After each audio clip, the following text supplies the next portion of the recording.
You can't. Chargers fans just don't exist. Like they're not real. And welcome back, folks, to the latest, greatest episode of the Shaving Points podcast. My name is Quentin Crisco. You can find me on Twitter at BuckHisStats. And unfortunately, Jay cannot be here with us for the first part of this show, so you're stuck with me and our guest, Laurie Lattimore-Volkmann. Laurie, can you tell the people a little bit about yourself and where they can find your work? I will. First of all, thanks for having me. I'm happy to be here.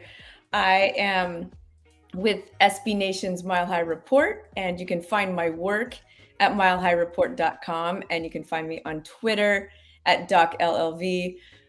That's the two places where I'm most active. I have been a Broncos fan since I was born 1,000 years ago, and I've been through the ups and downs. It was a lot of down, then it was up for many years, and then it's kind of been down the last couple. So looking for a little bit of a resurgence so that my life on Twitter can be much happier.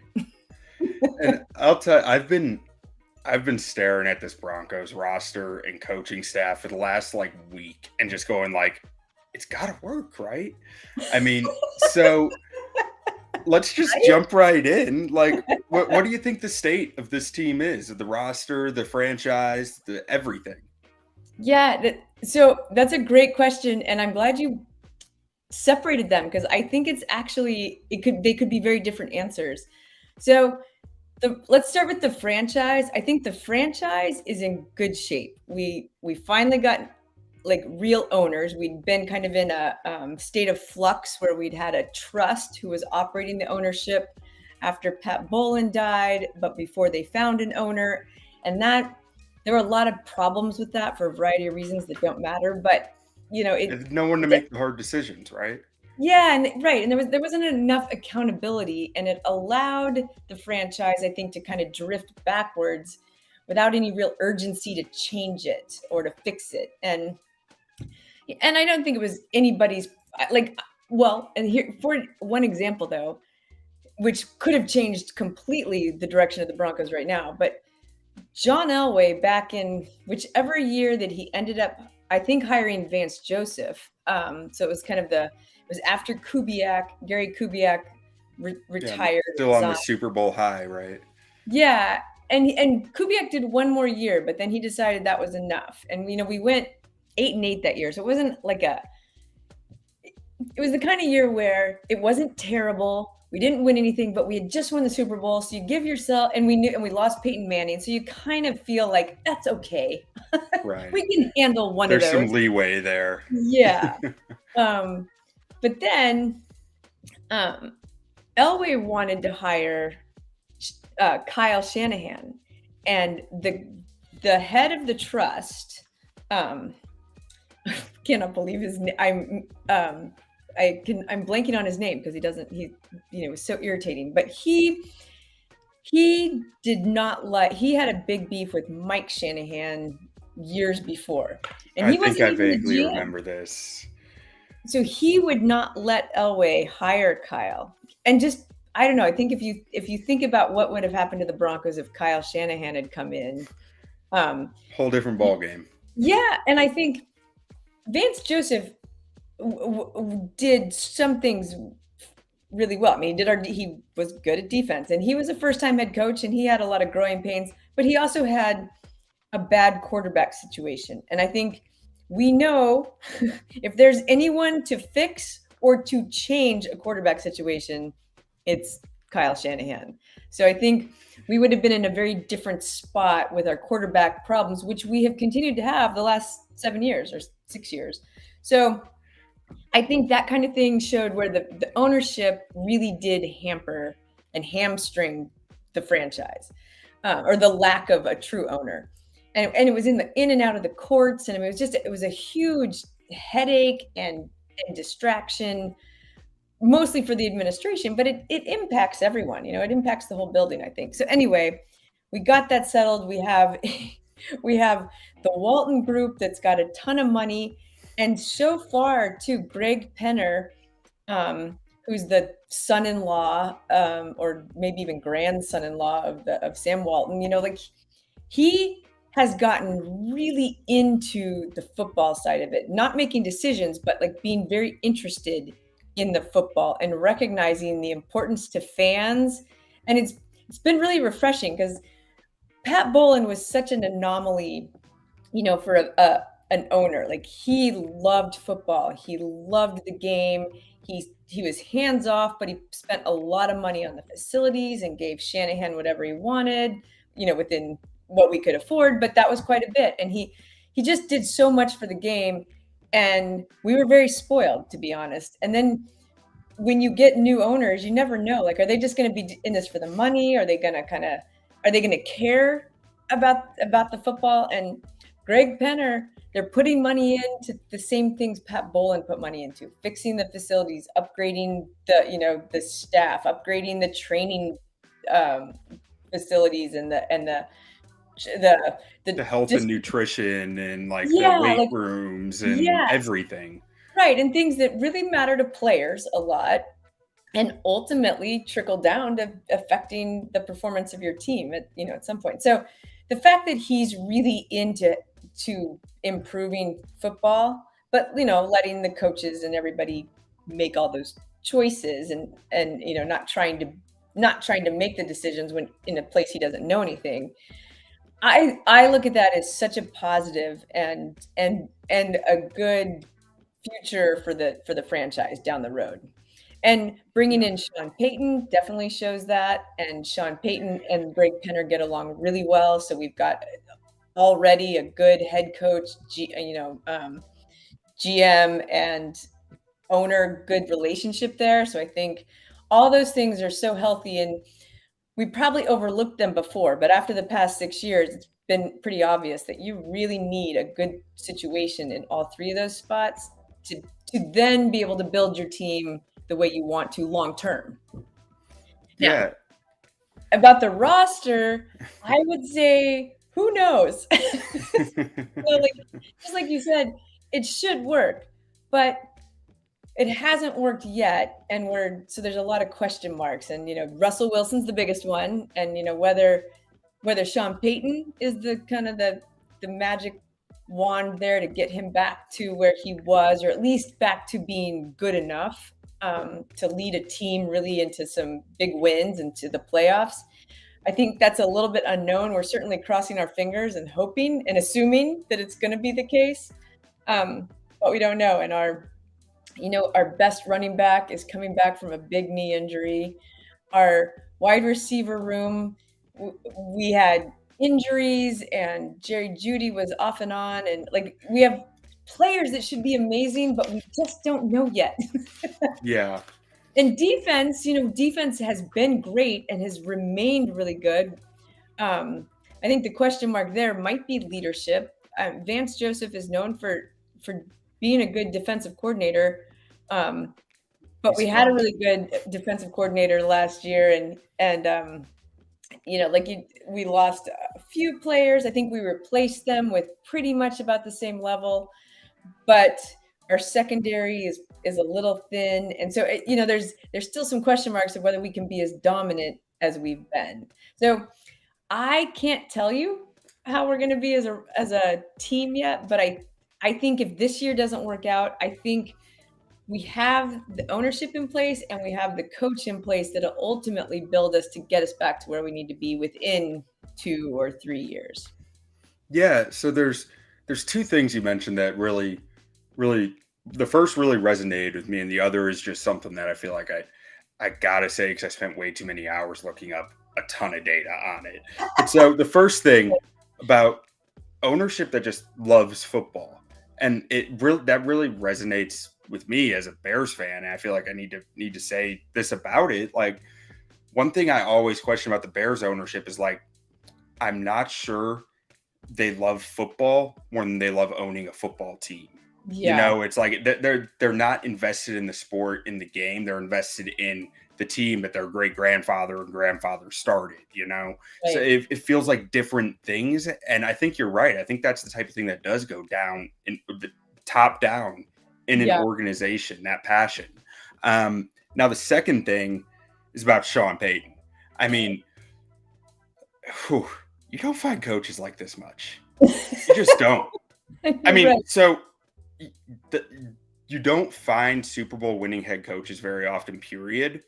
History says when you do, it's usually a struggle, but a lot of those guys were over the hill almost. You're like Right. Marty Schottenheimer's in 2001, who's pushing 70, and you're like Joe Gibbs coming back to Washington in 2004 after like a decade off and stuff like that, and Dick Vermeil with KC. Like, it was just times were kind of past some of these guys, but with Sean Payton, he was so young when he came in, and I mean, nine playoff appearances. Essentially, the most comparable guy I'm seeing is Andy Reid, as far as like a guy who's had this type of success year in, year out offensively, who just stuff kind of soured where he was at with another team and he left it. And he's just taking his second shot now, which I think there's a lot to like here. I mean, you look at his numbers here. I think I can actually throw it up on the screen here. This is Sean Payton's offensive stats, and that's a lot of green. That is a lot of green. I mean, you see the rushing offense is almost always top 10 even. And I mean, he's considered a passing guy, but like the only year that was really down was 2021 when they had all sorts of injuries. I mean, I believe before Breeze went down in 21, they were still top 15 in most of these stats. And it's like there's a lot to really like with what Sean Payton's bringing to the table. Now, my second question is, what's the thing you're most excited for with the Broncos this year? It might be different from last year. It might just be, a slight adjustment. Well, it's going to sound like maybe like we planned this or like I'm just copycatting, but I am most excited about Sean Payton. Hey, I clearly can't blame you. I mean, to add to that, what I'm excited about is to see, I'm excited to see someone finally give us an offense that will be fun to watch. Whatever that means. Like, I don't care if it's a running game. I don't care if it's the offensive line just pushing us all the way to the goal line. Like, that's fun. Yeah. The goal line is fun. Scoring is fun. We haven't done that.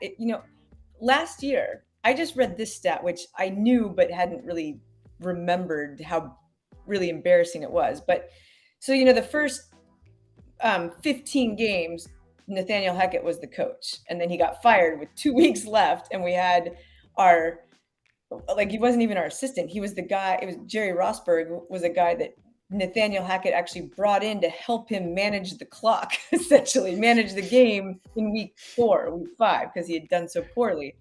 And, credit to Nathaniel he was always good about trying to do whatever it would be to improve him and improve the team. It just didn't work. But anyway, those first 15 games, our average offense, like the number of points we scored was 15.1 or something. The last 2 weeks with the new guy who made a couple of changes, our average scoring was 27 points.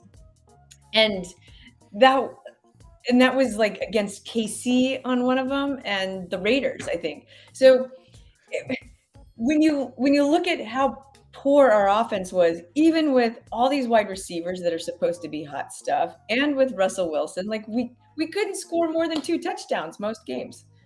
So I'm excited for whatever Sean Payton's going to do, because I know it will be an offense. It'll be fun games to watch. Yeah, I think when I was diving into Russ's stats, one of the things I noticed was the last 2 weeks of the year were one of the highest play action rates of the year for the offense. And I mean, I can't sit here and say that play action is a, solve all for everything, because if the run game isn't going, it still helps some, but it's not the effects that you need. And that was the reason why I pointed out Sean Payton's rush offense stats. I think Sean Payton's walking into here saying, I know I need a strong ground game. If I'm going to get Russ back to where he needs to be, to maxing out the shotgun and maxing out what we can do away from the middle of the field, because that's where Russ has always thrived at, is on the boundaries. Right. And 100%. Yeah. I mean, Go I mean, ahead. that's the funny thing is it wasn't even a magic formula. We knew all season. We would talk about it at SB Nation, like, where's the play action? And Hackett would talk about it, then they'd like throw it in, but then they'd take it away. It was just very Yeah, inconsistent, and you can't do that with the play action. Like the whole point of it is it that was you do it so that extremely then you can do what you volatile. need to do. It was terrible. One moment that like 1 week they're up near the top of the league in play action rate, the next week they literally use like one play. Yeah. It was very bizarre when I was looking at the numbers, and It is. it felt it almost. And I say this without having any knowledge of what was going on in that building or like what players to coaches, but it felt like a power struggle between two people. One saying we need play action, the other saying, "Okay, we used it last week. Now it's my turn." Yeah. Like, Yeah. It felt like they were always just throwing spaghetti against the wall to see what would stick, you know? And it's like you're the head coach or you're like y- and you're supposed to come in with the scheme and have a plan. And I don't know that Russell Wilson was making a power play against Nathaniel Hackett, but I think I think Nathaniel Hackett was too quick to like try to say, we're gonna do what's good for Russell, but he didn't really know how to do that. And then yeah, Russell didn't know how to say, let's just do this.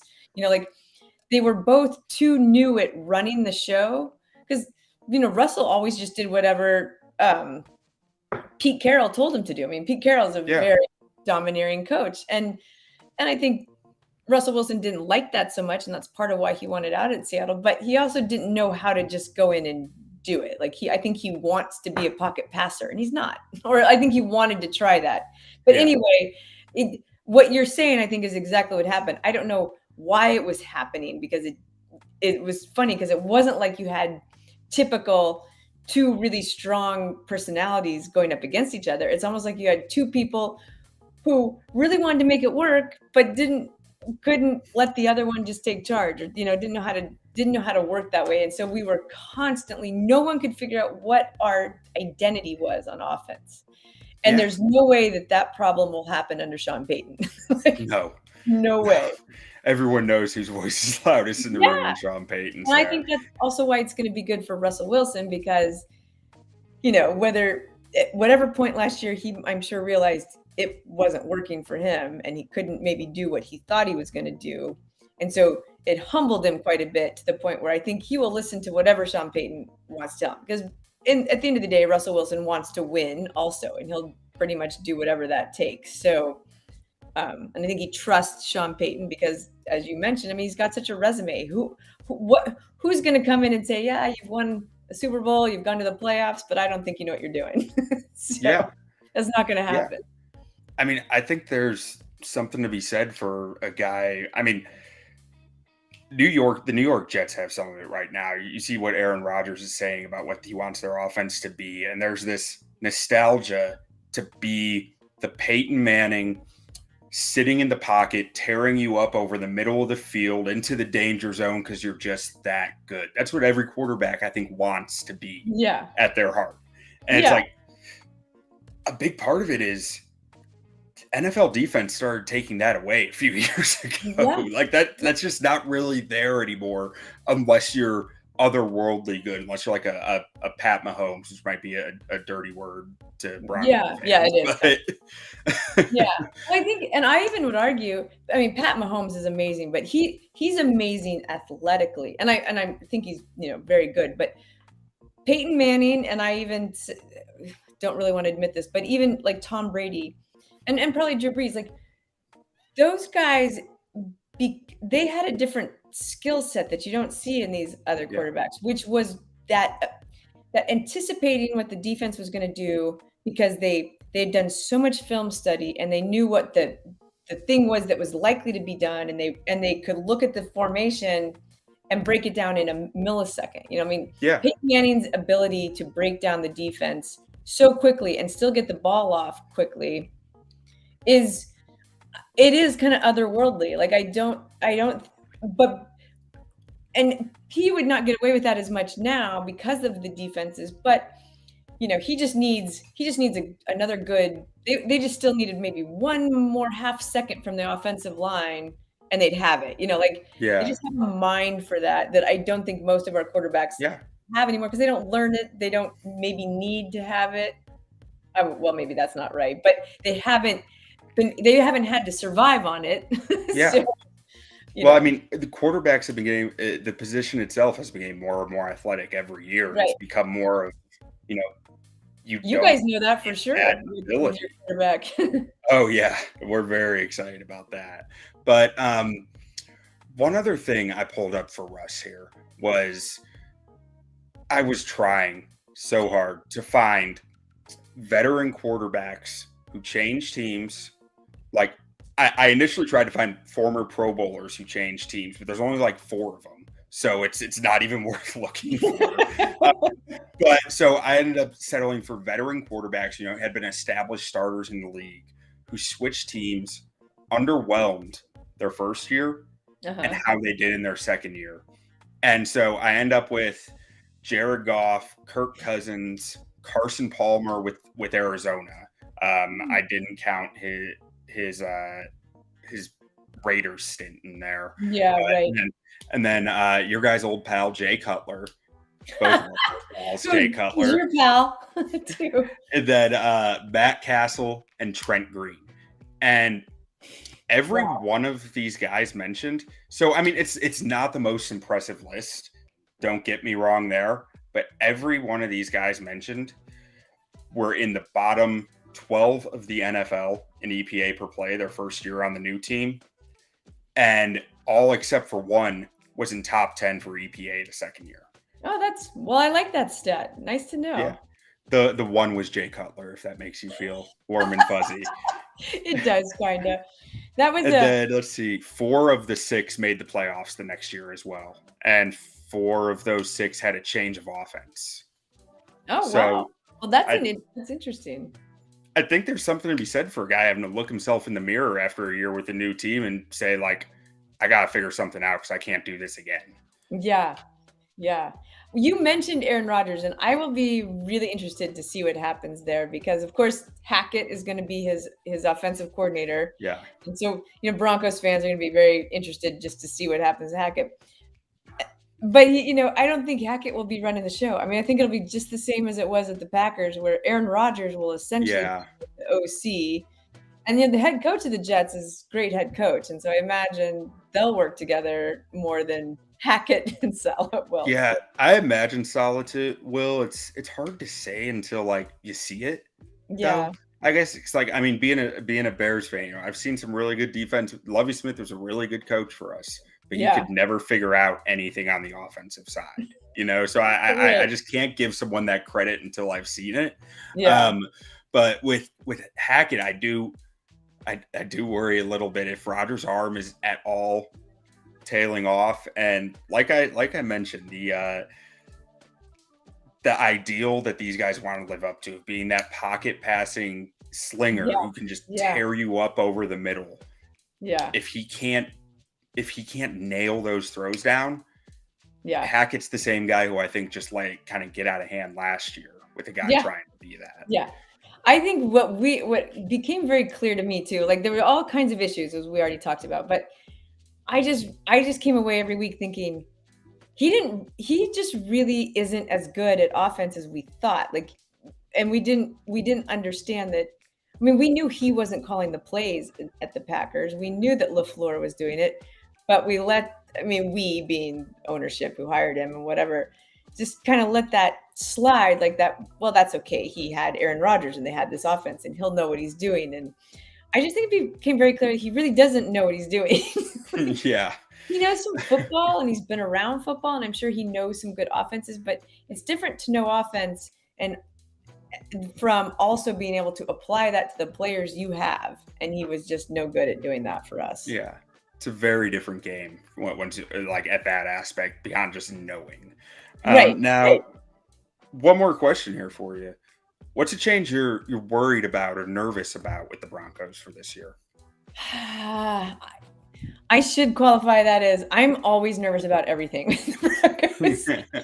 because I've been a fan for so long and I watch every game and I never am confident we're going to win a game, even when we're the favored one. But just looking at the team as it is, I think probably what I am the most worried about is um, the defense falling off a little bit. I like Vance Joseph. I thought he just had a bad situation when he was our head coach, and so I think he's a good defensive coordinator. He loves his defensive backs, and we have a couple very good. We have a great safety in Justin Simmons and Kareem Jackson. He's getting a little older, but I think he's very, very good still. But then at the cornerback, we have Pat Surtain, who's amazing. But then after that, we've got like kind of this handful of relatively untested players. Damari Mathis is probably going to be opposite him, and he's just a second-year player.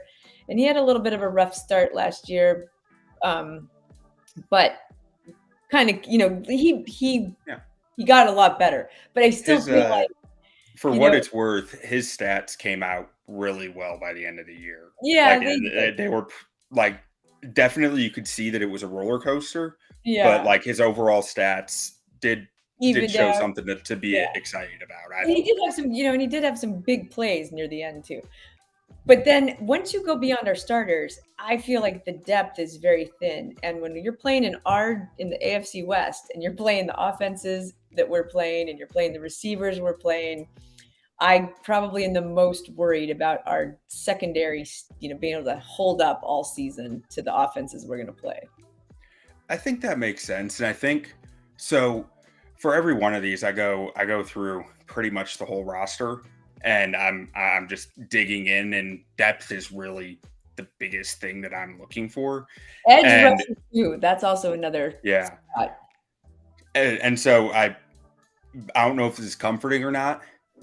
Very few teams have any real depth at cornerback so far that I've looked at, and this is the fourth AFC division we've done. Like there were at one or two that you felt good about the depth, but the rest is kind of like, man, I really can't tell you that much about Isang Bassi or Tremont Smith. I just don't know. Isang Bassi's had a tough, he's come in and had some, we put these guys in their third, fourth string, and they're going up against, some top, not just the wide receiver 1 or 2 from a team, but a team that's got, some really top receivers.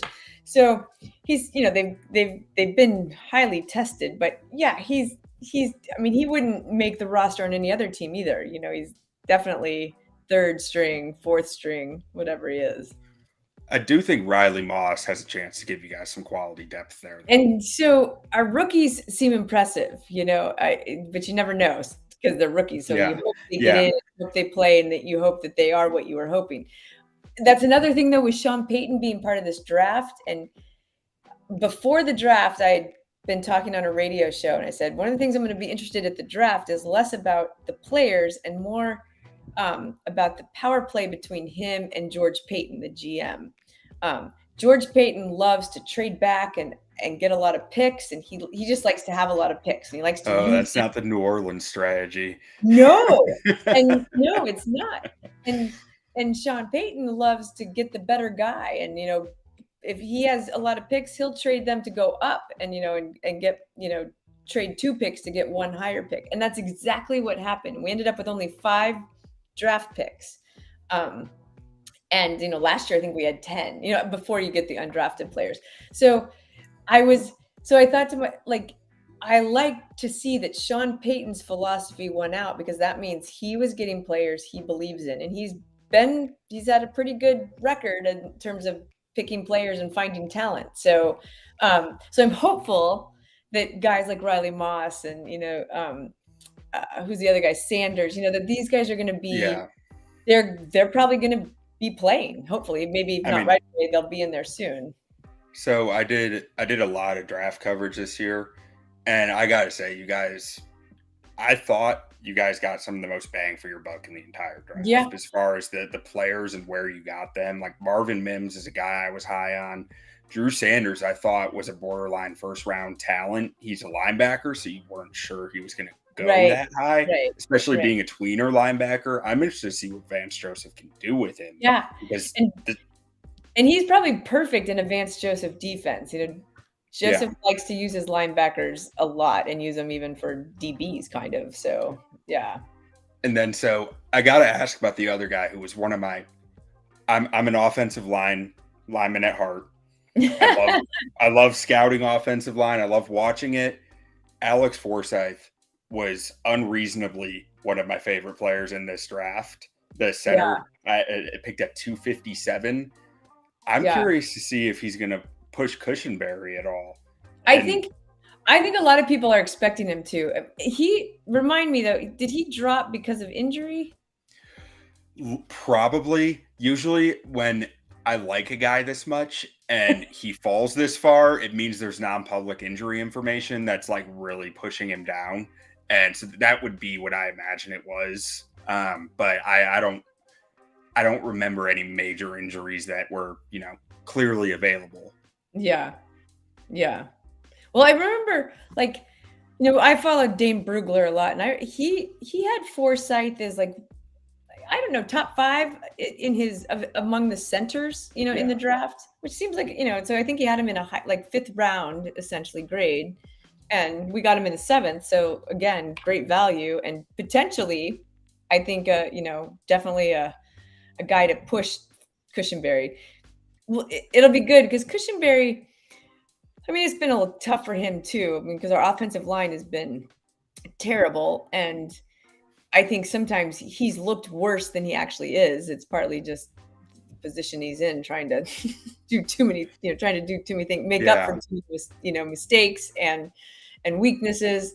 But when he came out, I remember, they talked about him being a smart guy, so he understands the offense well. He picks up the offensive scheme well. So hopefully it just makes him better. But I think the time is coming at some point soon. Yeah. I mean, I'm pretty intrigued by this offensive line group as a whole. I mean, Cushenberry's a guy who I'm probably not as high on anymore, but he could definitely prove me wrong there as well. It's not like I sit here watching his all 22 all the time either. So I can't say I'm an expert. But I mean, I feel like, and correct me if I'm wrong, but the numbers flush out pretty well for Cameron Fleming, who's now a swing tackle, which probably makes this one of the deeper tackle groups in the NFL, I think. Just having 3 guys who you feel like you can start on any given Sunday. Yeah, which is interesting because, we've offensive line has been our Achilles heel for years. I mean, even with Peyton Manning, but Manning just was able to cover it up so well that you didn't quite notice how bad it was. And then on the interior, I mean, Quinn Miners is, if you're an offensive lineman guy, you have to love Quinn Miners. And Ben Powers, he really played well last year as a pass protector, at least. I mean, his run blocking left a little to be desired, but I feel like this is a well-rounded group that should be able to do some damage for Sean Payton. Yeah. Well, I mean, this was another place where Sean Payton's philosophy went out big. When free agency, we spent a lot of money and we mostly went on offense and offensive line. So, and he talked about before he even came to the Broncos, but when it was, they were kind of tying him to the Broncos and the Broncos were interested and all that. And he would talk about how Russ Wilson's biggest problem was the offensive line, or at least Russ Wilson's performance problems were due in part to a bad offensive line. And he said early on, the way you fix that is through free agency. and you do the other a little bit in the draft maybe, but he went hard for that offensive line in free agency and we spent the money and it should be much improved. Yeah. Now on Garrett Bowles, I didn't catch what his injury was last year, but is he back in camp in full go, or is it still kind of tender? No, I think he is back in camp. I don't know if he's, they haven't done a whole lot. Right. Or I guess not even camp, OTAs. I don't think there's any concern that he won't be fully ready by training camp. Okay. And then you mentioned a little earlier with Javonte Williams. How's his injury progressed throughout the offseason? I feel like I've seen some really optimistic takes and I'm not sure where to actually trust it.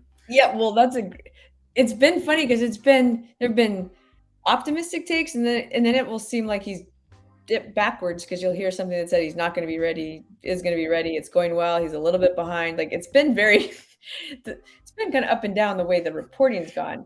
He's been practicing though, and like they've talked about in OTAs and then even in the mini camp, he's been running around. So, Okay. and Sean Payton has said now officially, he has said, I shouldn't say he said officially, but he has actually answered the question in the press conferences that he does not expect Javonte to start on the PUP list. So Okay. he should be ready to go.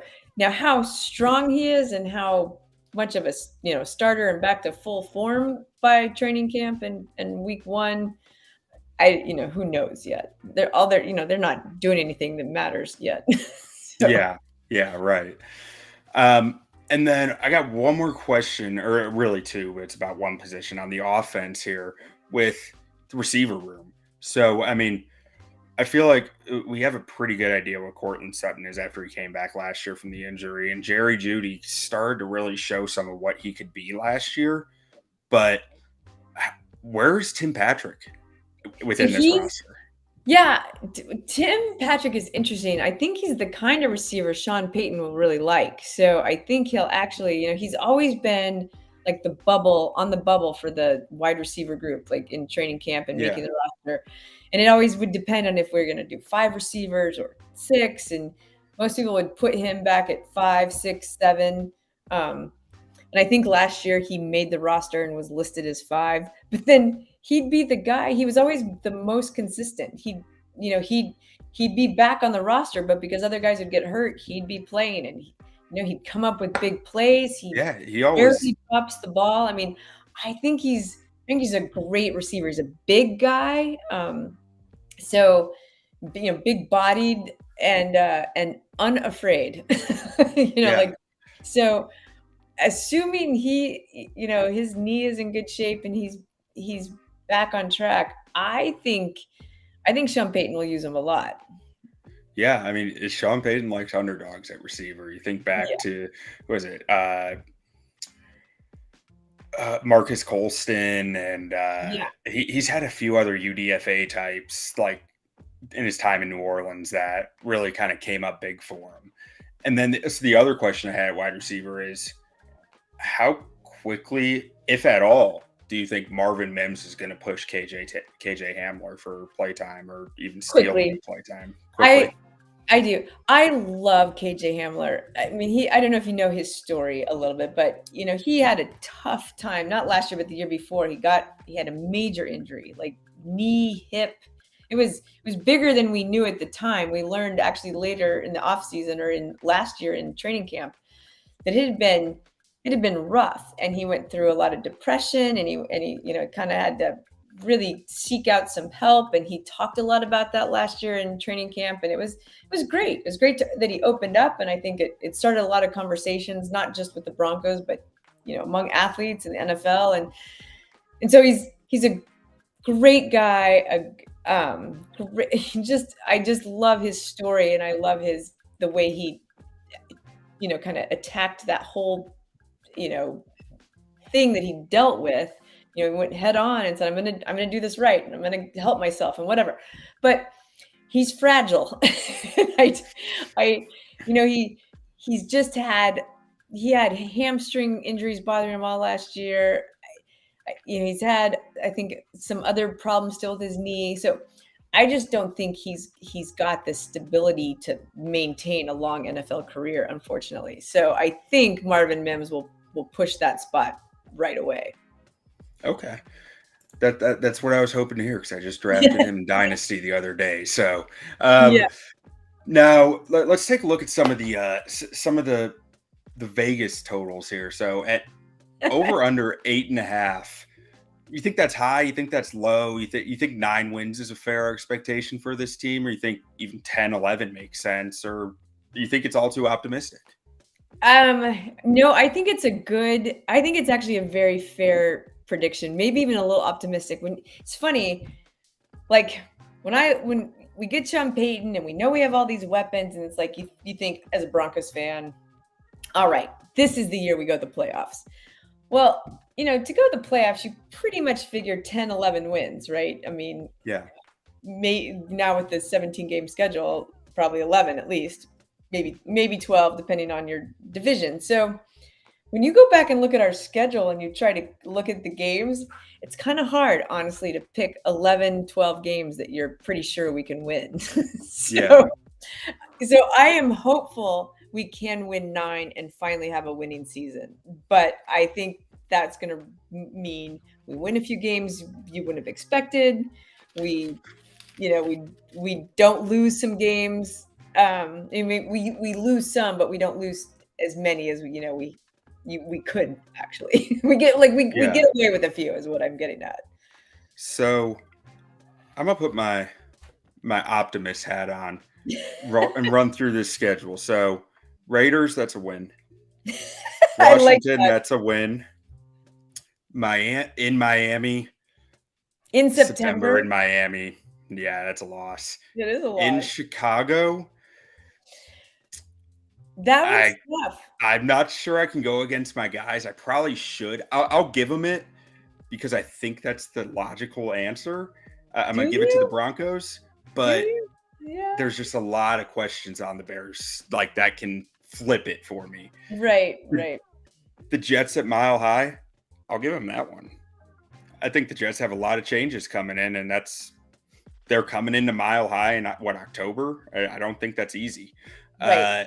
Early October, I think you're right. Kansas City, I gotta. So me and my co-host, we're both Texas Tech grads. We are big Pat Mahomes guys. Yeah, so yeah. I gotta give that to Mahomes. And is that Green Bay? Is that one in Kansas City or is that one in Denver? The first one. That one is Thursday night in Kansas City. Yeah. And fun fact for you: Thursday night home teams cover the spread at like 65%. Yeah. So here's another fun fact. The last time the Broncos beat the Chiefs at Arrowhead was the Thursday night game of the Super Bowl winning season. Really? Yeah. Which was, I mean, you may not be familiar with this game, but we call it the scoop and score game because it was the game that the running back fumbled and Bradley Roby scooped it up and ran it in for a touchdown with seconds left, and we ended up winning. We were losing, so it was a big deal. But that's the last time we beat them was a Thursday night. Okay, so it's staying in KC for that one. Next one, Green Bay at home. I'll give them that. So we're at 5 I think we already. win that one. Yep. KC in Denver. I give it to Pat. I'm sorry, the ketchup man is going to take that. And then coming off the bye, this one's really interesting to me. Monday Night Football in Buffalo off the bye. No way. I'm going the home team, but it's Sean Payton off a bye as a dog is really interesting to me because he's going to be a dog in this game unless Josh Allen's hurt. Yeah. But I'm gonna go Bills there. Minnesota, they were the biggest frauds in the NFL last year. We're not. Nice. We're not even playing with that one, so we're giving them 6. Cleveland, that's a real toss up to me. Yeah. Depends a lot on how how they're playing. Yeah, I'm gonna come back to that one actually. At Houston, I'll give them. Yeah. So that's 7. At Chargers, I'm gonna say they split with the Chargers, so I'm gonna give this one the Chargers. At Detroit's getting better, as you guys know. I'm giving Detroit this one. I think just because it's in Detroit. With my cohorts, we gave when we did this at the beginning, right when the schedule came out, we did a little podcast, and I think we all picked Detroit on that one. And then I'll give them New England and the next Chargers. They split with the Chargers, so that gets us to 9 right there. And then they're going to beat the Raiders again, so that's 10. I don't even have to give them the Cleveland game. And we've got 10 wins. All right. I think Broncos for the playoffs is one of my favorite bets this year. Yeah. So I am optimistic for the playoffs, but I feel like it's kind of my orange Kool-Aid drinking the Kool-Aid to be that optimistic.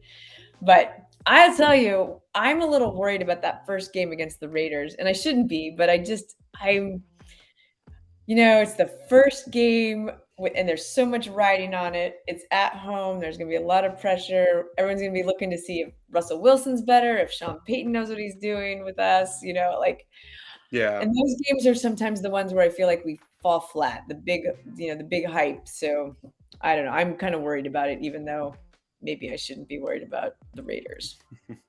Yeah. I mean, I think there's some merit to, and I'd have to go back and look at what McDaniels did his first games in previous seasons, but I think there's definitely some merit to being a little worried about a offensive schemer who's had all off season to plan how he's going to do this week one. Yeah. So, I mean, I can understand being a little worried about that, but yeah, outside of that, I mean, I don't know if I'm going to touch division here, paying 5-1 or AFC champs at what is that, 25-1 and Super Bowl at 40-1. But to make the playoffs, I like it. I think I like that one a lot. And I mean, if you wanted to sprinkle AFC champs here, I could understand it at 25-1. I mean, why not? But maybe, but that one is, I feel like, I think it's still KC for another year at least. Yeah. My hope is that we're second, because by being second, that would solidify us as being on a good trajectory, because Chargers are good. They just always have bad luck, to be honest, and kind of a little quirky with their coach. Chargers gonna Charger. Right. But Herbert is a good quarterback and he's still young. And I feel like, in fact, honestly, I feel about him a little bit the way I always felt about Phillip Rivers. Like, Rivers was crazy and he could, sometimes you thought like he's just going to blow up, but other times, man, he could move that ball down the field really fast. And I always worry about Herbert. Like, he is good, and we got to play well to beat them all the way to the end of the game. So I'm always, a little. He'll always make it tight. Make it hard. And division rivals, you know how that is. Like, everyone plays better or plays closer, even when you're not really, as well matched as you should be. But I think KC is still just too dominant, and now Patrick Mahomes has gone through everything and still done well. So he's just. I hope people realize what we're watching with it. Like, it's not even as just like a biased fan who, watched him in college, but like rolling through his stats, it's miraculous what he did last year. Yes. After shipping out their best receiver, and he just kept chugging along. And then, high ankle sprain, doesn't matter. Yeah. I'll just keep doing it. But I think that's all we got for the Broncos. We appreciate you coming on. Why don't you tell everybody again one more time where they can find you and your work? Okay, well, you can find my work, my writing, at milehighreport.com, and you can find me on Twitter at DocLLV. And I should have said earlier, I also do a YouTube show called The Roundup, and you can find that on MHR Live on YouTube. And for anyone watching on YouTube, we will make sure to have a little icon pop up in the corner here for you. Great. All right. Thank you so much. Thank you. It's great to be here. Jayden May here to give you his thoughts on the Broncos as well.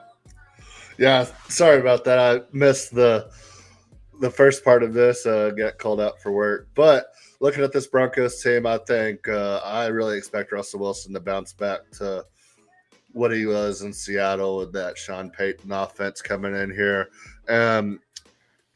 The rest of the division, I mean, outside of the Chiefs, I don't think is too terribly strong. So, I mean, I definitely think there's room for improvement on this team. Still loaded at wide receiver. If Javonte Williams comes back solid and healthy, that combination with Smudge Piron could be pretty good. So, looking at this over under 8.5 wins, I think that's kind of right for them, between 8 and 10. So I'm probably staying away from that. But I do like the playoffs at plus 200 if I'm looking at futures for this team. I think 9 wins can get you in the playoffs this year in the AFC. I think I think the AFC is loaded, but that just means that it's going to take less wins to make the playoffs. So I think they're going to be right in the mix for playoffs. So, and then I just gave them 10 wins with our guests, so yeah, so I'm with you. I like this defense a lot, and then I like Sean Payton coming in, and then obviously Jerry Jeudy coming back. Cortland Sutton's still a beast. KJ Hamler, they got a track team out there. So Marvin Mims is going to be taking Hamler's job before you know it. Yeah, so yeah, I'm really, really excited for to see what this team was. I was really excited for him last year too. Obviously, that didn't go too well, but new coaching staff coming in, I think you get back to what Russ does best, running off the play action and stuff like that. And I think Sean Payton's going to have this team right. All right, well, let's get to the boys. Oh, jumping right into it. Oh yeah, drop it like it's hot. So they're going to win the division. Probably going to make the AFC Championship. Probably going back to the Super Bowl. I mean, it begins and ends with the man himself, Pat Mahomes. I mean, proved it last year. I mean, he lost talent at wide receiver and still put up record numbers. Travis Kelce puts up wide receiver 1 numbers at the tight end position. If we could just get one of these receivers to step up between Valdez or Sky Moore, I really like Kadarius Toney in this offense. If that man can stay healthy, always have some sort of gadget play with him. I mean, if he's healthy in the game, it's like he's always good for anytime touchdown. I took it in the Super Bowl, but I mean, Andy Reid loves this guy, so I wouldn't be surprised if he has double-digit touchdowns this year, but I also wouldn't be surprised if he has double-digit touchdowns with like less than 500 yards receiving.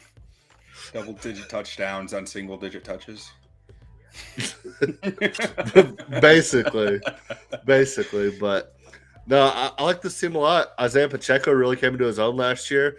They haven't really had a running back hold that starting role in that Andy Reid offense, basically, since he's gotten there.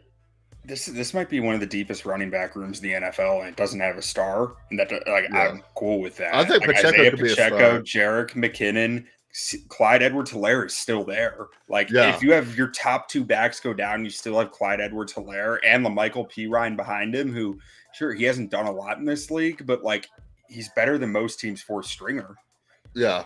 And then, I mean, looking at this offensive line, solid in the middle, got some question marks at tackle, but I mean, Pat is won every single way. He's won with bad O-lines. He's won with good O-lines. He's won with star receiver talent. He's won with no receiver talent. He's won with good defense. He's won with bad defense. I mean, he just wins. I mean, I think – I was just to say the questions at tackle, the questions are all about run blocking. These guys are top-tier pass protectors. Yeah, and then, I mean – Andy Reid's a wizard at run the ball too, so I mean he can make that work. But I think, assuming everybody stays healthy, it's over 11.5 wins. It's win the division. It's AFC Championship, and you got to sprinkle something on the Super Bowl. I mean, Pat's made the AFC Championship every year. He's been a starter in the league. He's been to 3 Super Bowls. He's won 2. I mean, it's just at plus 600, just throw half a unit on there, and most likely you'll have, at worst, a good hedge opportunity. If you bet preseason Super Bowl odds the way that I do, which is hit 4 different teams, pick 4 teams who you think are going, and hit them. Yeah. The Chiefs are just one of your regulars at this point. You have to be hitting them every year because there's a chance that they win. I mean, when Pat Mahomes has proven to be this transcendent and versatile in what he can do to you. He came in the league. This guy's got a cannon of an arm. He's just going to kill you deep. We can't let him do that. So he starts tearing people up underneath. Last year in the playoffs, they were defending him for the underneath because they're on his leg. He can't sit back there and afford to get hit. He's got to get rid of the ball. And he still was tearing him up. There's no stopping Pat Mahomes. He is just that dude. That was without a number 1 wide receiver on the team. They shipped out Tyreek Hill, and he apparently got better. He defies logic. his worst game of the season last year was still 0.11 EPA per play, which would have been 12th for the full season. I mean, not a single game of, let alone negative EPA, but not a single game even below league average EPA per play. Yeah, and they've been the model of consistency since Andy Reid stepped foot on that team. I mean, even before Pat Mahomes, they were winning the division every year. And you look at the AFC top to bottom, there's questions on a lot of places, a lot of teams that you're like, oh, we'll see about this. I can guarantee you that the Chiefs will be a top 3 seed if everybody stays healthy, probably a 1 or a 2 seed, probably between 12 and 14 wins, probably another MVP for Patrick Mahomes, and we'll see how the rest of it lines out. But yeah, I mean, one thing I do want to touch on is sorry, we kept catching each other on like a gap there. One thing I do want to touch on is we had a lot of commenters on our Buffalo Bills video talking about how it's a BS argument to sit here and say if Josh Allen gets hurt, I don't know. You could say the same thing about Pat Mahomes. And my rebuttal is, can you say the same thing about Pat Mahomes? Yeah, he got hurt. Like, I mean, Josh Allen got hurt last year, and he is the Bills' offense, right? He that offense puts a lot of weight on his back to produce the way they do. Yeah. So does Kansas City. But when Pat Mahomes got hurt, they didn't miss a beat. They just kept doing it and doing it. Like, so that was where the heart of that argument is. It's like, I'm not sure Mahomes won the Super Bowl on a partially broken leg. You know, like, I mean, I'm just not sure what stops this guy anymore. Yeah. And I mean, their backup went 98 yards down the field in the AFC Championship game. Yeah. Yeah. So, I mean, there's a lot of reasons to believe that they will find ways to win. That would be, I'm not sure if I actually wrote that down because I don't remember. Retired. It's Pat Mahomes with a haircut.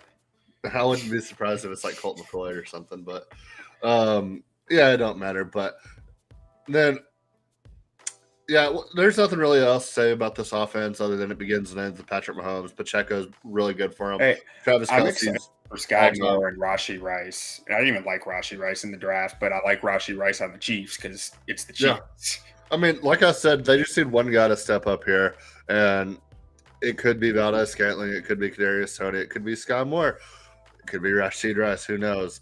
Or maybe they make a trade. I don't know, but I don't think it matters.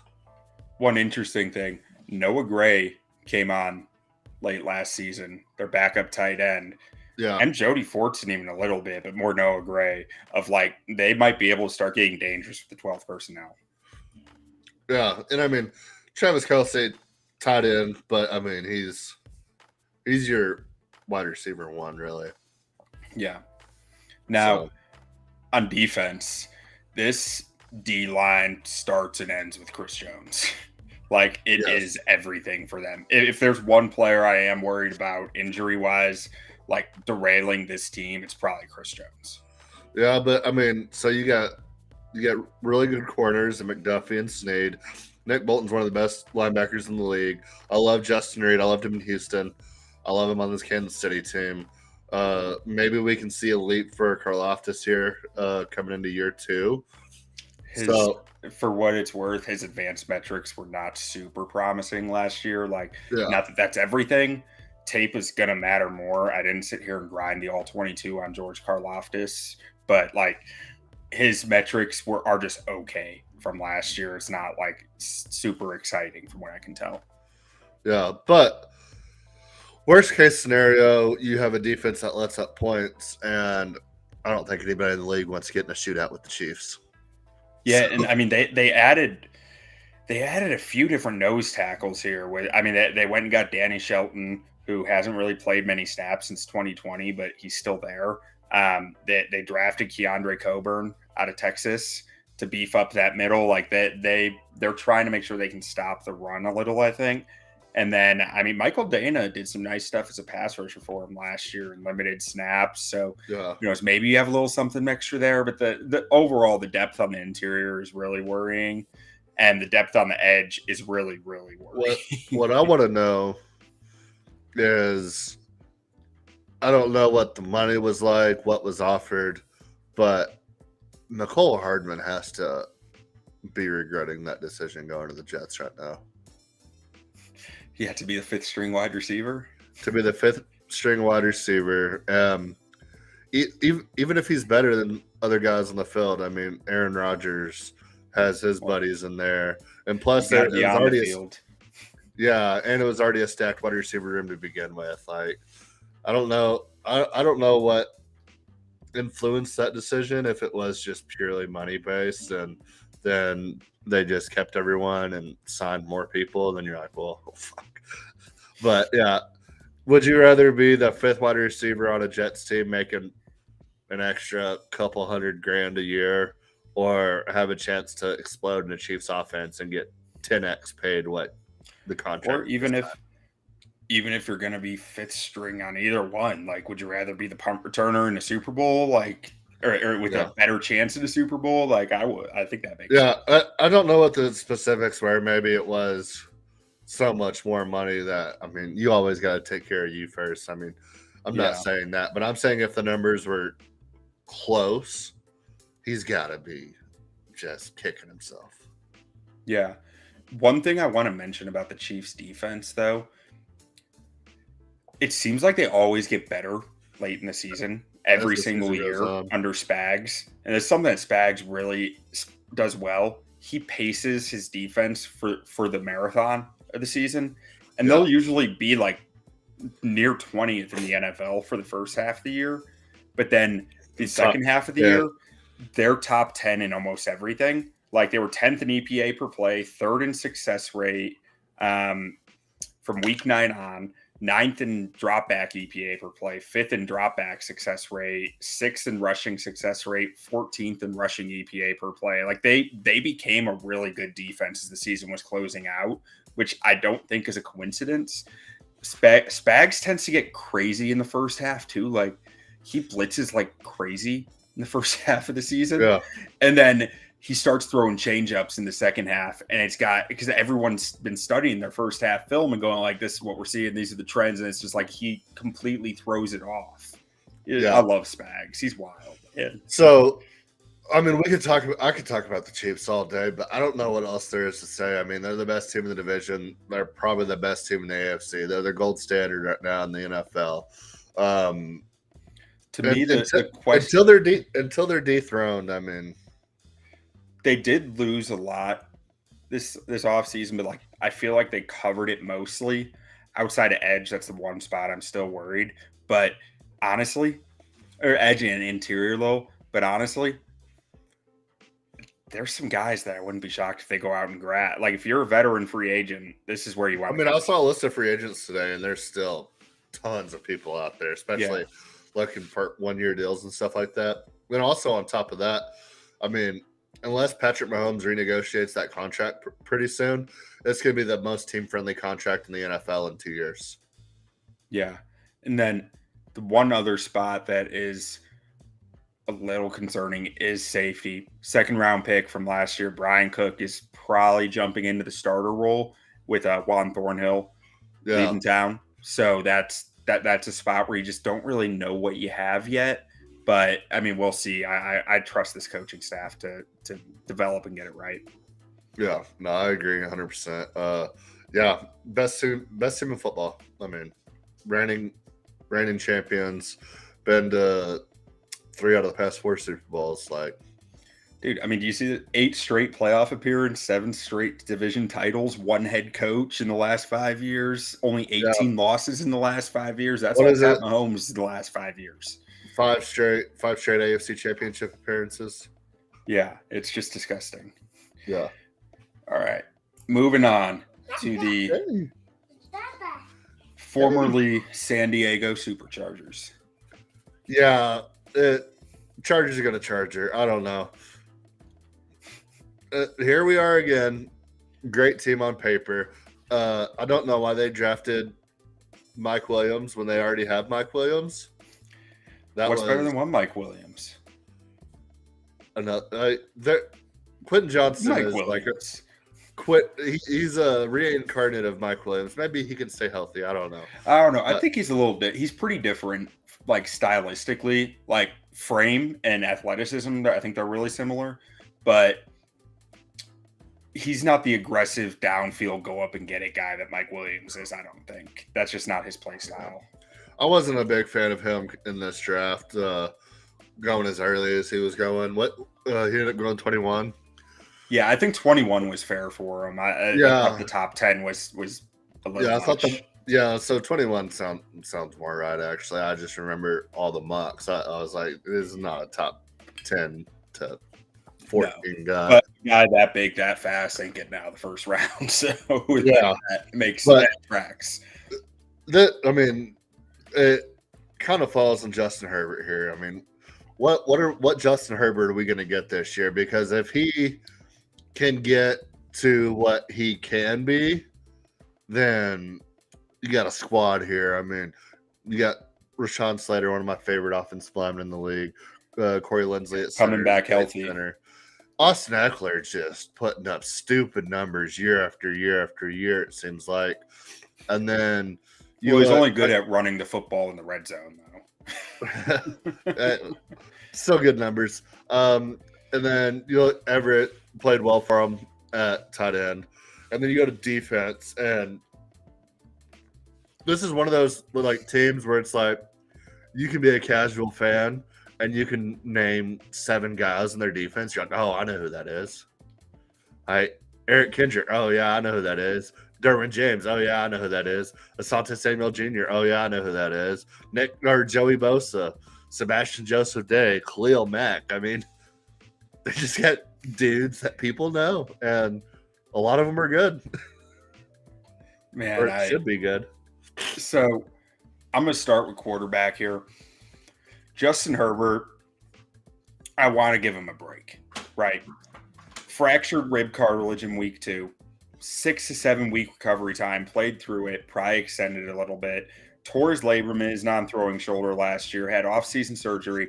I want to give him a break, but at the same time, he ranked 29th in deep accuracy last year. The year before, he ranked 4th, but as a rookie, he ranked 23rd. So I'm still questioning deep accuracy. It goes up and down year to year.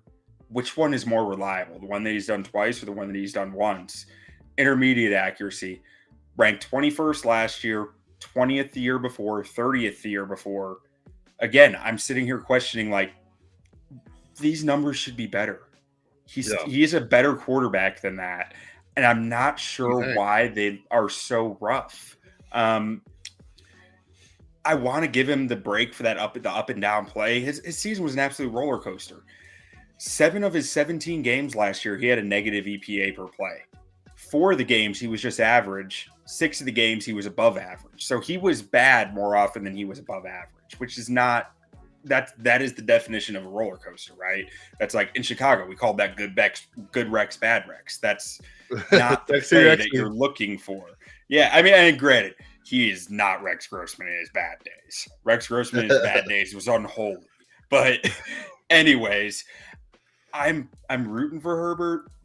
I think that he is better than this. I think some of it was the offense that he was playing in. They didn't cater to his downfield passing ability, which I think is there despite the rough, deep passing and intermediate passing stats in the last few years.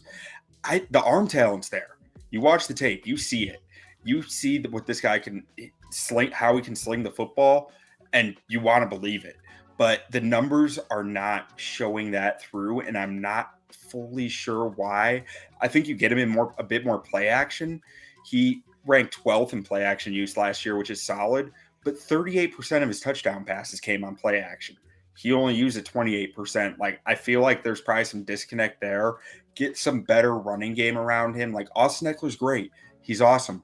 But this offense needs a more bread and butter run game. Austin Eckler is not your bread and butter running back. He's great in the red zone. Shockingly, his tiny self is great in the red zone. But outside of that, and a lot of that probably comes down to the spread concepts that they run too, with all the weapons that they do have. Yeah, that really helps them spread the field out and give Eckler big areas to attack. Now, one thing that I did find that was really like, whoa, to me with this offense, this is just a different team when Keenan Allen's on the field. Just a different offense. Weeks 2 through 10, without him, the offense was 22nd in EPA per play. Weeks 11 through 18, with him, they were 12th in EPA per play, 4th in success rate. So without him, they were 27th in success rate. With him, they were 4th. Yeah. That is ludicrous. That is a ludicrous gap right there. How old is Keenan Allen? I feel like he's got to be like 37. Is he one of these guys that's like secretly like only like 31? He's younger than you think. Like, he looks old too in his pictures. I feel like he's just been in the league for so long. Yeah, he has. I want to say he's like 32, 31, 32. Let's see. But his 31 outside of being injured last year, like born 17 days after me. he missed, like I said, what was it, weeks 2 through 10 last year, which, that's where the age gets you. But when he was healthy on the field, his production did not drop a bit. So I'm still as long as he's on the field, I'm a believer in the player that he is. And remember, last offseason when I was like, he's always hurt, and you're like, yeah, people seem to think that, but he literally never misses games. And then he missed half the season. So jinx that. Sorry, Keenan. That's on us. On us. Well, he missed a ton of games early in his career, and he got that reputation in like fantasy leagues and stuff of like he's always hurt. And then he played like 4 straight seasons without missing a game. This O-line, I like their starting lineup a lot, actually. I mean, I'm not big on Trey Pipkins, but he's fine at right tackle. Like, he's going to get the job done. Jamari Salyer stepped in last year at left tackle for them really well after Rashawn Slater went down. So he got kicked over to guard now, and he's starting this year. And I think that's only going to help his play. Yeah. Zion Johnson is probably my biggest question mark here. And you just got to trust the draft pedigree there. He had some rough times last year, but the trajectory was going up towards the end of the year for him. So you look at the schedule. They have strength schedule at 6, which you got to play the Chiefs twice. So that's gonna really impact your strength of schedule. But very early bye week, another one of these teams, the early bye week that I know players hate. But opening up the season, you don't play the Chiefs before your bye week, which is tough. So you got Miami, then at Tennessee, at Minnesota. I think both of those are winnable games. Then Raiders, winnable game. I could see them 3-1, but brutal stretch coming off the bye. You got Dallas coming to LA, probably be like home game for Dallas. I mean, I don't think the Charger fan in the world can hold it down over there in SoFi. Then you got to go to Kansas City. Then Chicago comes in, which even if they're not good, Justin Fields is going to just give your defense absolute hell. And then after that, you got to go to New York and then back home to Detroit. Like, that's a brutal stretch coming off a bye. A brutal 4-game stretch, and then you still have the rest of your season after that. Like, the schedule makers did absolutely no favors whatsoever for this team. Yeah, it's tough.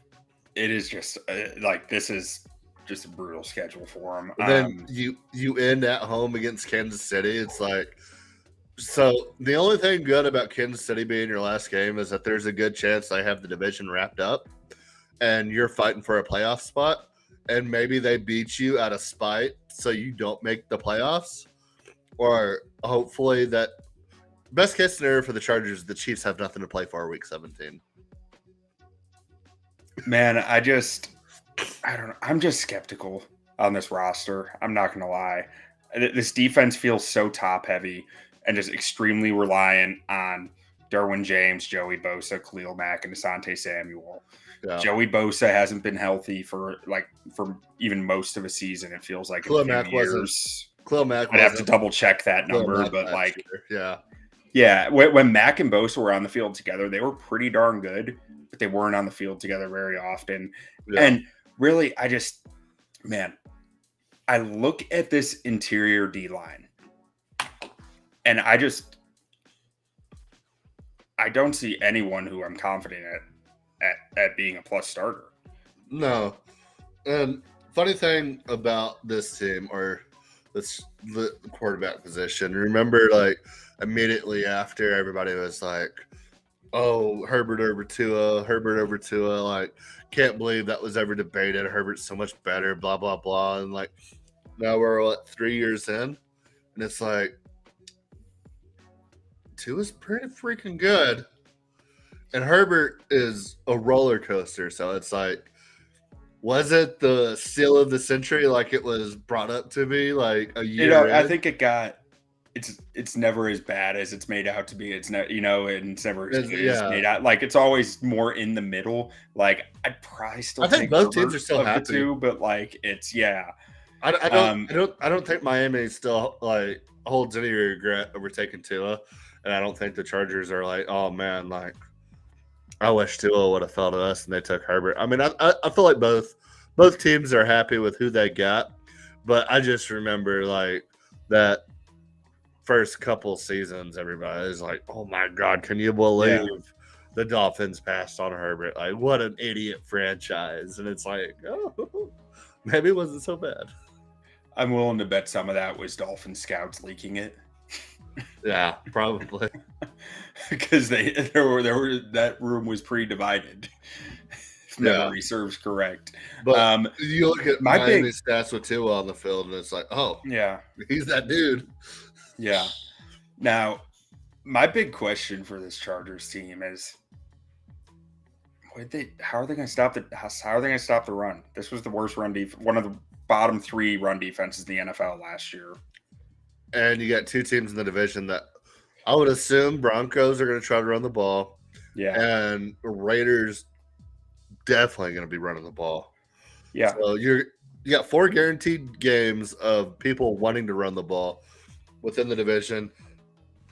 And the Chiefs may fuck around one week and be like, hey, we're gonna run the ball 27 times today because nobody thinks we'll do that. Well, and I'm just not sure that they have the personnel to play. We don't care if you run the ball. You're not going to pass on us football. Like, the pass rushers are there if they're healthy in Mack and Bosa. But, like, that's the big question there.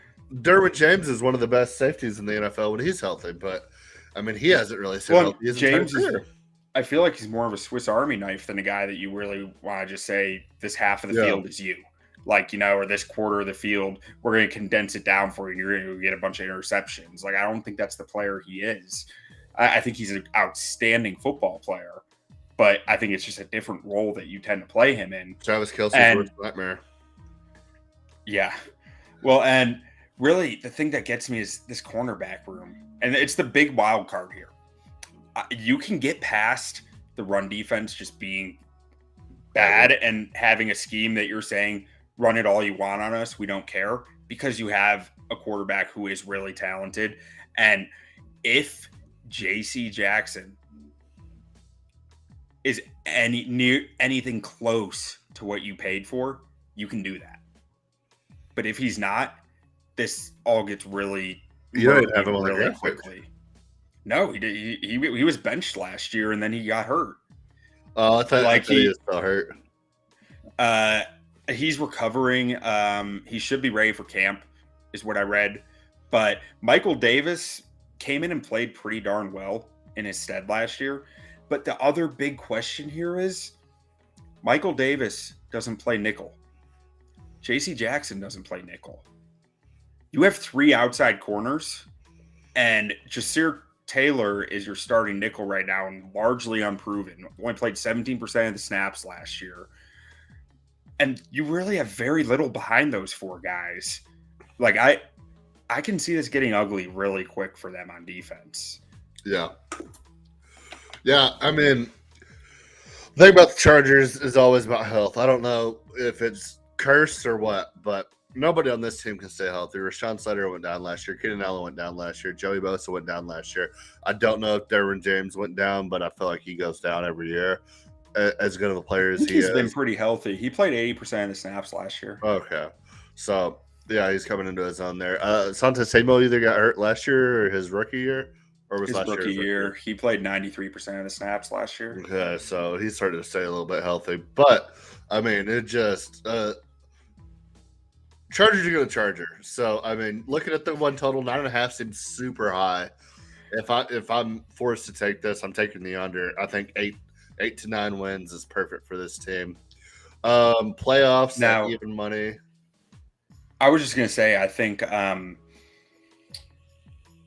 one thing that the big elephant in the room with them is that's a lot of weapons on offense. If Justin Herbert is who we all think he is, it might not matter, but he needs to prove that he's that. Yeah, and I've been waiting on Josh Kelly to break out for what seems like a decade now. Yeah, I know it's not that long, but like, good thing I'm not. I just joined my first dynasty league this year because the last 4 years I probably would have given up so much for Josh Kelly being the next guy in LA. How about Isaiah Spiller? What? How about Isaiah Spiller? That too. I mean, You liked him too. yeah, I always like those potential guys in LA. But yeah, it gotta stay healthy. Eckler is I don't know. I mean, it's tough, man. Good team on paper. Yeah, They're in a cover. I mean, this offense: Quentin Johnson, Keenan Allen, Mike Williams, Austin Eckler, Gerald Everett. That scares NFL defenses. Justin Herbert has everything he needs as long as they stay healthy, which is just again the big question. It's the Charger curse. So sorry to the Charger fan out there. I'm taking under on wins. I'm taking no on the playoffs. Well, at minus 120, I probably won't take no in the playoffs, but I don't think they make the playoffs. And I'm taking under on wins. Not because I don't think they're good enough to win more than 9.5 games, and not that I don't think they're good enough to make the playoffs or win the division, but Chargers are going to Charger. That's all there is to it. I'm with you. I could see them at 9 wins, and that I can really see them at 9 wins, and that like I think if I'm taking anything, it's under, but I'm just not really touching it. I could like I said about the Broncos, I can see 9 wins making the playoffs, and I can see the Chargers, let's see, going down the schedule, tying the Raiders like week 16, who look to be one of the worst teams in football, and having 8.5 wins and missing the playoffs because they tied the Raiders, who might only have 2 wins on the season.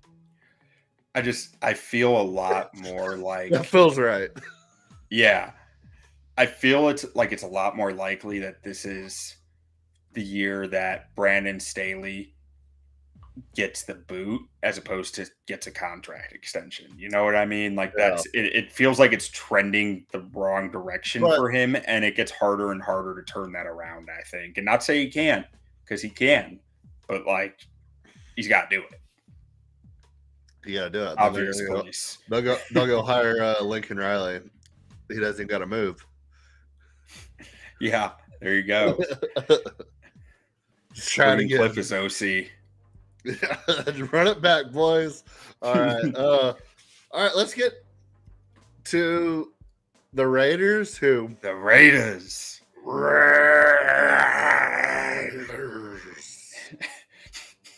Yours is better than mine. You beat me.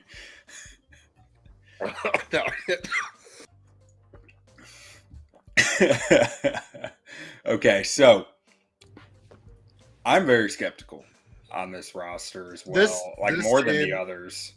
So I think this team could either go like 1-16 or like 11-6. I think 1-16 or like 8-8. Okay, 9-8. Say what you want about Jimmy G. He wins games in a very boring way. He commands an offense, doesn't turn the ball over. We'll see what Josh McDaniels has, but he's not going to put this offense in a situation to fail. So as long as their defense can keep it close, and you look at Max Crosby, one of the best players in the league. They bring in Tyree Wilson out of Texas Tech, absolute freak of nature. If he can be a dominant force on that defensive line with Max Crosby, that defensive line is going to be something to fear for sure. And Josh Jacobs was incredible last year. Like, it's one of those things where it's like, if everything goes right, I could see them being a double-digit win team, but we're more than likely looking at a single-digit win team. Yeah, I mean, here's where I came down to, like, going through everything I could find on them. It's really just they're going to run the ball well. Josh McDaniels showed the ability to scheme up a good run offense last year that really excelled. It was the backbone of the offense last year. And I expect it to be that again this year. But unless it's San Francisco, Kyle Shanahan levels of efficient, it's just going to be worse than what San Francisco was last year. With Jimmy G at quarterback, San Francisco averaged 24 points a game. And I'm not sure this defense is holding many people under 20 points a game, which means you have a lot of coin flips. You have a lot of luck playing into everything that you have there. Because, this is not the San Francisco 49ers defense, ultimately. And their run game might be close to San Francisco, but you throw in the whole health question with Jimmy G at that point, too. Like, I like their weapons. Yeah. I'm not sure what's going to happen with Hunter Renfrow. Maybe he might be traded. I don't know. I mean, bringing in Michael Mayer, I think is a nice move. They have a nice tight end room. Their O-line is actually kind of surprisingly decent, despite being like Andre James and Alex Bars are two like UDFA types. I'm not sure if Andre James was a UDFA. Alex Bars wasn't a UDFA. I know that. Dylan Parham, he took some lumps last year, but I think that there is a little something there to work with. And I like their bookends on the O-line. Like, it's not that I don't think that they have talent. It's that Jimmy G has missed like 6 games a year over the last 5 years on average. Yeah. And you're going to Axel Bryan, the Destroyer Hoyer, when Jimmy G goes down. And I'm just not sure that that's the best strategy at this point in his career. And again, this defense, unless they're going to be like San Francisco levels of good, I just don't see how this team is winning double-digit games.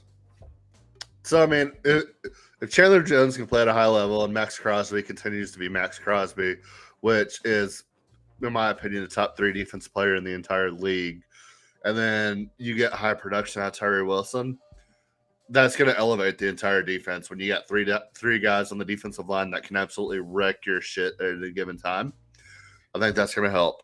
Being able to control the offensive line with the run, or control the offensive side of the ball with the run game, will help. Having Devontae Adams there, one of the best receivers in the league, helps.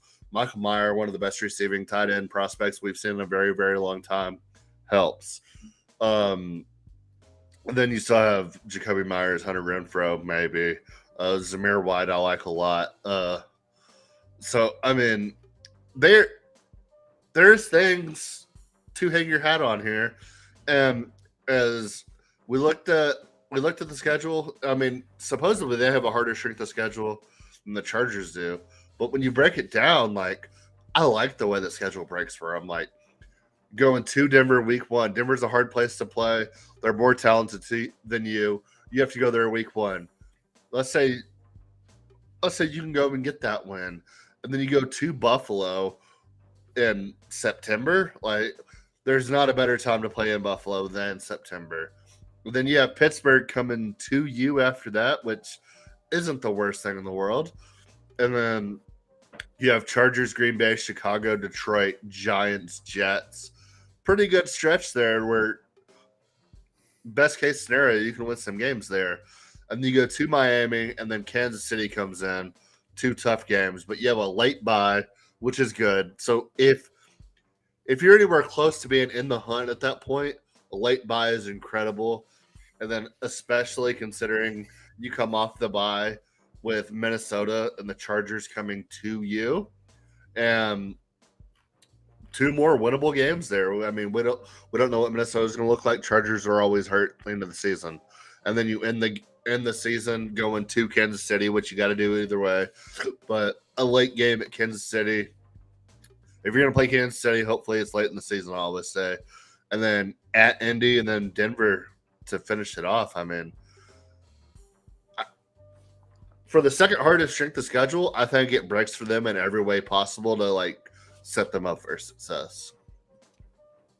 They'll win games that they win the coin toss in.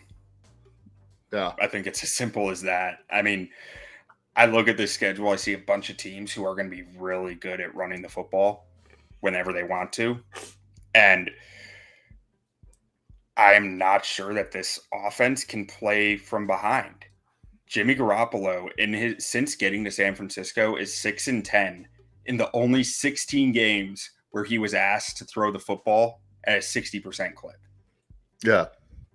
And he is 32-7 in games where he was asked to throw below a 60% clip. 60% isn't high. That's low to begin with.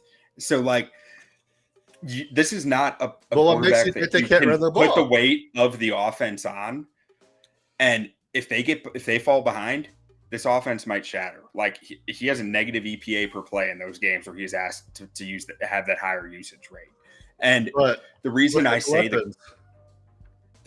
say they got to win the coin flip is because they got to get a lead. And I think teams will just be able to march right down the field on this defense. And they were 30th in run success rate last year as a defense. Their D line really does not have a lot that can stop the run up the middle. Their edges are great. Max Crosby is a stud.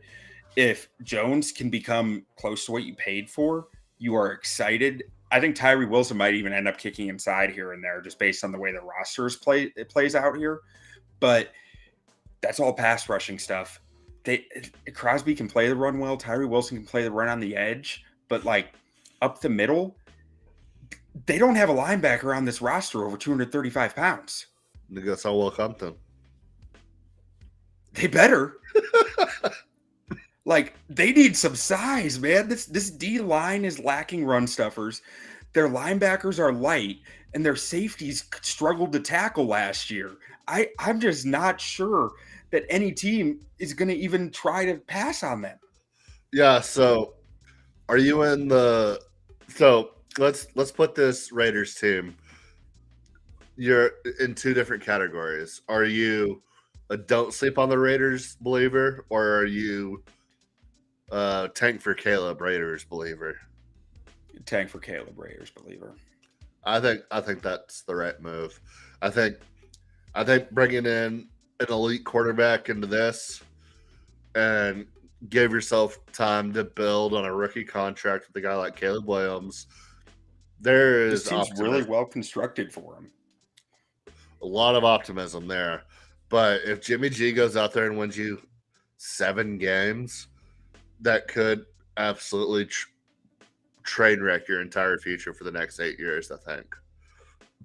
Yeah. I think worst case scenario, you win 7 to 9 games, because I don't know how this team gets better in the offseason if they're not able to draft a Drake May or a Caleb Williams. And I wouldn't even put Drake May in that conversation right now. It's mainly just Caleb Williams. I guess Quinn Ewers could go out there and ball out this season. You got 3 quarterbacks up there, but I mean, Quinn Ewers really hasn't shown it yet.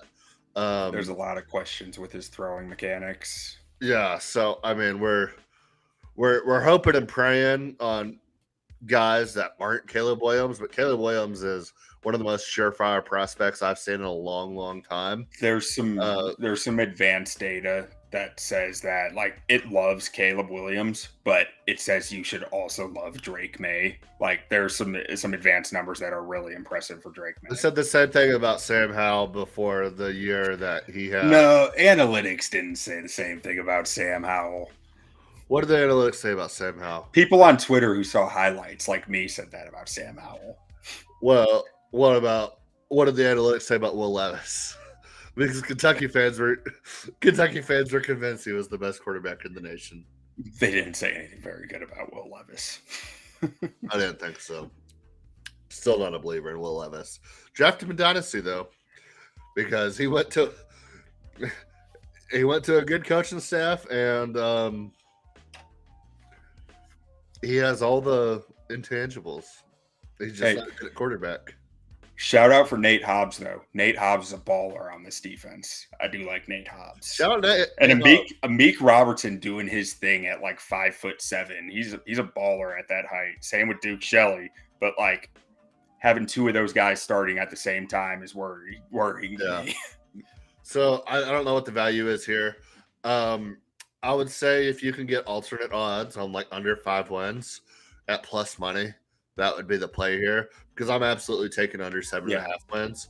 But I'm sure minus 7.5 or under 7.5 will be like minus 150, minus 250, somewhere around there. But if you can find odds like where you can like pick the wins and take the total, I'll take under 5 wins for this team. Yeah, I mean, I could see a situation where like Denver, Buffalo, Pittsburgh just make life hard on these guys, and it starts to unravel for McDaniels like it did in the past. I mean, he has supposedly grown, and it's supposedly he's a different coach now. So but that would do be they keep McDaniels if they get the number 1 pick and you bring in Caleb Williams? Do you keep McDaniels there? I think it all depends on how he's managing the locker room if they're losing that like that, and how you see him in the facility, and how his mental health is going, and how his he is interacting with others, and like I think there's a lot of factors that go into that. So they host the Super Bowl this year, I believe, right? I think so. So big time name McDaniels. You bring in Devontae Adams. You go draft Michael Mayer. I mean, these are all new things. Max Crosby is one of the best players in the league. You go pay all this money for Chandler Jones. It doesn't work out with Derek Carr. He's out the door. Mike McDaniels really hasn't showed anything of promise. Like, what do you do? One game was great last year. Yeah. Well, Josh Jacobs was great last year.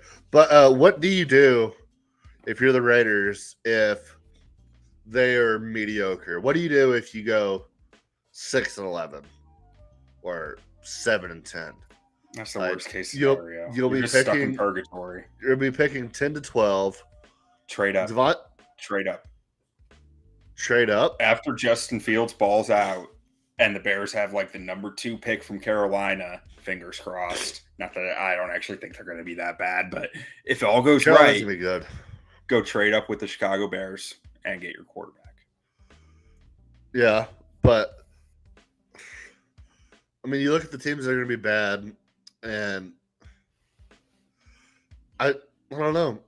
I don't know, because it's one of those quarterback drafts where most likely the people picking in the area of where the quarterbacks will be aren't moving. Yeah, that's why you got to hope that Justin Fields is good this year and Carolina's bad if you're one of these teams. Yeah. I mean, that's best case scenario is that Carolina ends up the worst team in football.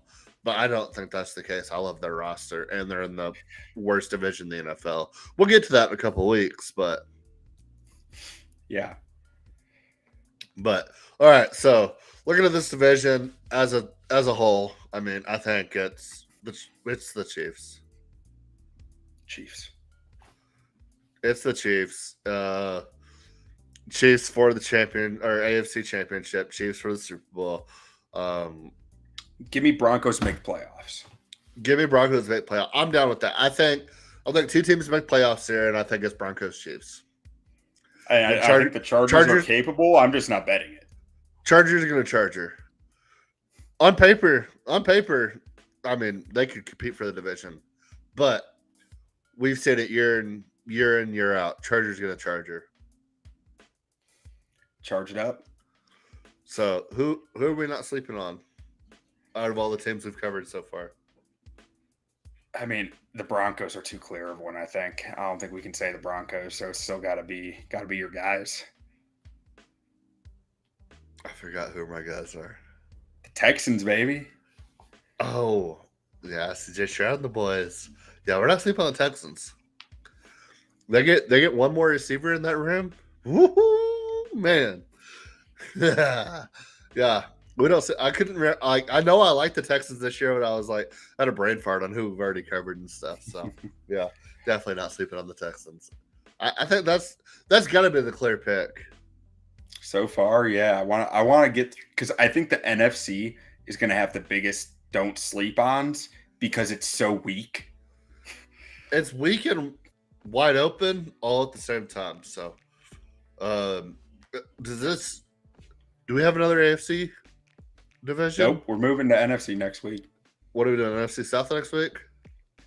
Sure. NFC South or NFC West? Let's start with the the West West first. Yeah. Get West Coast, off- the best coast. Yeah, get off some Geno takes. Excited for it. All right. Well, anything you want to say about free agency? I mean, about these free agents left over? I mean, there's a whole slew of them. There's no. I mean, nah. I got nothing. I mean, I got nothing to add on free agency. All right. What about Jamar Chase saying that? Pat who? We're a little bit late on that, but I didn't catch that. I didn't know he said that. okay. So they were interviewing Jamar Chase, and they were like, so we were talking to Joe Burrow. We asked him who the best quarterback in the league was, and he said Patrick Mahomes, or he said Pat was the best quarterback, and he was number 2. Who in your mind's the best quarterback in the league? And he goes, Pat who? And then Patrick Mahomes posted on Twitter his 2 Super Bowl rings, and he said, "That's who." Yeah, don't go poking the giant. Like I don't know if that's the best choice. I understand you've won 3 out of the last 4 against them, but they've also won a Super Bowl in that time, and you lost the Super Bowl you went to, and then the other 2 games that you won were regular season. So pump the brakes there, Jamar. I love Jamar Chase. I love Joe Burrow, but it's like, no, Yeah. It's not the best tree to bark up. Yeah, even if you got the winning record, like he's got the rings, man. Yeah. I mean, like I said, 3-1, but 1-1 in the playoffs. And the one you won the playoffs, you lost the Super Bowl. The one they won in the playoffs, they won the Super Bowl. So Yeah. regular season doesn't matter when you're the Chiefs or the Bengals at that point. It's like, you're gonna win the division. You're probably gonna be competing for a championship. Like regular season doesn't matter. Yeah, you're gonna be there. Yeah. So I think that's it for this week. So we're not sleeping on the Texans. AFC team not sleeping on the Texans. Don't do it. CJ Stroud and the boys. Get one receiver in there. Be a good gig. Might even be Devonta Adams or Hunter Renfrow. Because this Las Vegas Raiders team is going nowhere. Ooh, hot takes. All right. Well, we'll see y'all next week. Sorry for missing the beginning, but shout out to Laurie, correct? Yep. Shout out to Laurie for coming on talking Broncos. I'm excited to listen. Yeah. You're a Broncos fan. Go check out her work. Yeah, Laurie Lattimore-Volkmann. Check her out on Twitter at DocLV.